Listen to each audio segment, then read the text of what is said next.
வன்னியர்லாம் கருப்பு படம் பார்க்கக்கூடாதுன்னு சொல்றீங்க.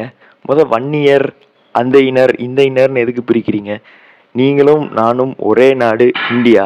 ரத்தமும் சதையும் கொண்ட ஒரு பெண் தான் உங்களையும் பெத்தாங்க, என்னையும் பெத்தாங்க. இப்படி இருக்கையில எதுக்கு நமக்குள்ளே நம்ம பிரிவினை வந்து ஸ்டார்ட் பண்ணிக்கணும்?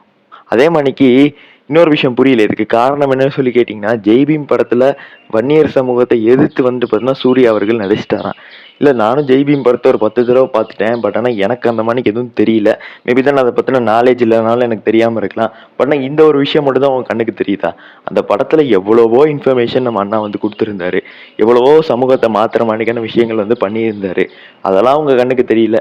ஏதோ ஒருத்தன் ஏதோ ஒரு நெகட்டிவிட்டி சொன்னான்னா, அது மட்டும் தான் உங்க கண்ணுக்கு தெரியுமா? இதே மாணிக்கு எனக்கு புரியல. இப்ப கருப்பு படத்துல எந்த விதத்துல வந்துட்டு பார்த்தீங்கன்னா, வன்னியர் சமூகத்த எதிர்க்கிற மாணிக்கு இருக்குன்னு சொல்லி அத புறக்கணிக்கணும்னு சொல்றீங்க. இது ஒரு சாமி படம். அவ்வளோதான். கமர்ஷியலா ஜாலியா இருக்கும். வீட்ல ஃபேமிலியோட போய் பாருங்க. எதுக்கு இந்த மாணிக்கு நெகட்டிவிட்டிய வந்து ஸ்ப்ரெட் பண்றீங்க? உங்களுக்கு சூர்யாங்கிற ஒரு தனி நபர் பிடிக்கலன்னா, அவர பிடிக்கலன்னு சொல்லி வீடியோ போடுங்க. அதுக்குன்னு இந்த வன்னியர் அப்படி இப்படின்னு சொல்லி நம்ம நாட்ட பிரிக்கிற ஒரு என்ன சொல்றது? தேச துரோக வேலையெல்லாம் வந்துட்டு பார்க்காதீங்க. இது ரொம்ப கேவலமா இருக்குது. ஸோ அத பதிவு பண்றதுக்கு தான் இந்த ஒரு வீடியோவே.